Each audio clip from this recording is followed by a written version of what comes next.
Hey everyone, this is Matt from Ghostfire Studios, and this is another Battlefield 3 video. Now, I know it's been a long time since I've done a video on YouTube in any form whatsoever, and that's because I've had some problems with my PC recently, and recording on Battlefield 3 was pretty much out the question. I've had bad frames per second, like drops and that, mostly on back-to-car-cam maps, but it seems to have got a lot better now.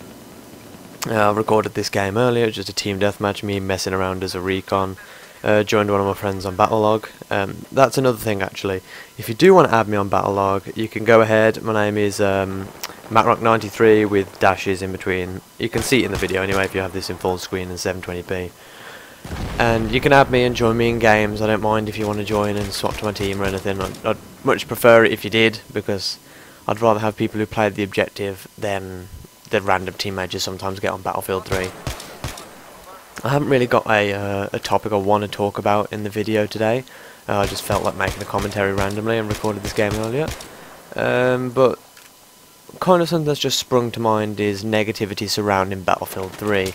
Now, I've seen a lot of people that I used to watch videos on Bad Company 2 of, and a lot of people who have just recently got into the Battlefield franchise getting really upset with Battlefield 3, or just angry at Battlefield 3 in general, and there's a lot of negativity going around about the game. And honestly, I have felt that myself. I have felt that way. I've decided, you know, oh, I don't want to play this game anymore, it's crap, and all that kind of stuff. I mean, I know you don't mean it when you say it's crap, because it isn't a crap game, it's just frustrating. I mean, you know, you can't actually say that a game like this is terrible or bad, because it's a technological marvel. I mean, it's, you know, very well made, very well designed, and the graphics are amazing and all that kind of jazz. But the game itself can be frustrating at times, with like the hit detection not working, dying as you walk around corners, you know, and stuff like that, and just general bullshit. Teammates is one of the most annoying thing on the game. You can be playing Rush, and you can be on the team that just never wins a game because one person will be playing the objective, and I don't even know how it's even possible, because you'll have like a team of 12 people, and you'll all be running towards the objective, but it's just practically impossible to actually even try to win the game. Your team just ignore it, treat it like a TDM, and then if you ask them to play the objective, they'll say something like, you know, I can play how I want. There's a lot of analogies out there, you know, saying the kind of stuff like you should play the objective in Battlefield 3. It's not, you know, that you can just go in and have fun however you want, like a game like GTA is, a free roam game, Saints Row the Third. You go in and do whatever you like and have fun. It's a game with a specific mindset.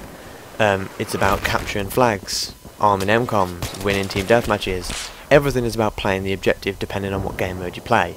So you can't go in, sit in a corner and lie on the floor and get no kills a game and then say, oh, it's how I wanted to play it. This is a game which you have to buy if you want to play it the way it's designed to be played.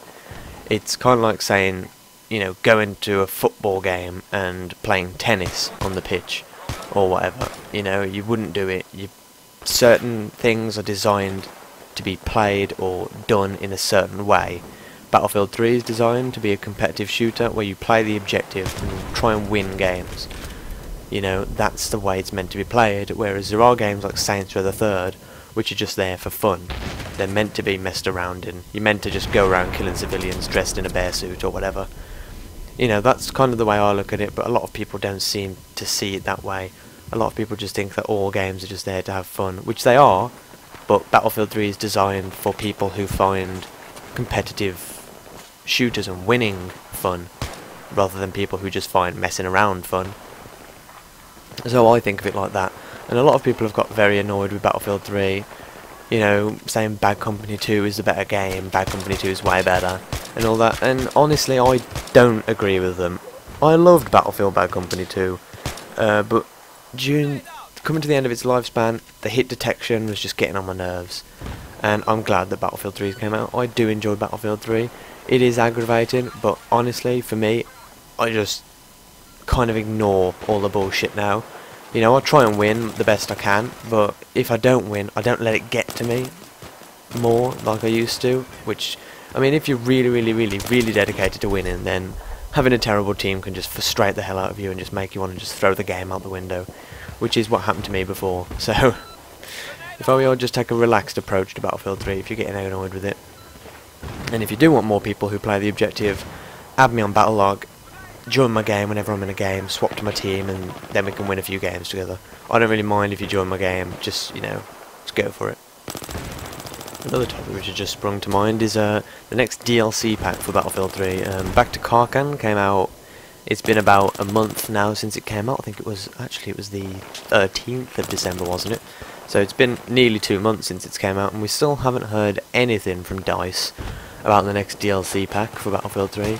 And I have to say, yeah, it's got to be soon. I mean, they announced Back to Karkan before the game even came out, and they were working on that religiously up until the point it was released. And they must have had enough time to work on another expansion now, and I mean, I don't know what they're going to do.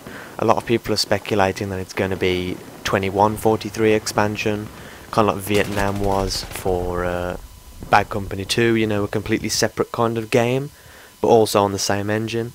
I mean, a lot of people do want 2143, but myself, I've never played 2142, so I don't know. I mean, to me, I've never played it, so I'm not a big fan, but I really like modern day setting, and I think that if they start to do expansion packs which are segregated from the game, kind of like Vietnam was to Bad Company 2, they're going to start splitting the fan base, and I don't think that's a good idea. I think they should stick with just map and gun expansions like they did with Back to Karkan, but I don't really mind what comes out. I'll buy it anyway because I enjoy Battlefield. And I mean, you never know, 2143 in the Frostbite engine with like 5 or 6 maps in that game mode which everyone raves about, Titans is it, that could bring another massive amount of players back to Battlefield 3, and instead of segregating the player base, it could build the player base. So I don't know much about what would happen if they did release it. I'm just saying that I hope they stay modern day, but whatever's released, I'm sure I'll give it a try, and you never know, I could be a massive fan of 2142. I've never played any of the old Battlefield games except for Battlefield 2, so I wouldn't know a thing about it. Anyway guys, this game's coming to a close now. I was just running around with the G18 and MK11 mod enhanced, just having a bit of fun really, you know, just running around and shooting people. That kind of thing is good in Team Deathmatch. I mean, if I was doing this in Rush or Conquest, then I'd be basically doing what I hate, which is not playing the objective, but keep playing the objective, and I'll see you out there in the battlefield. See you later guys.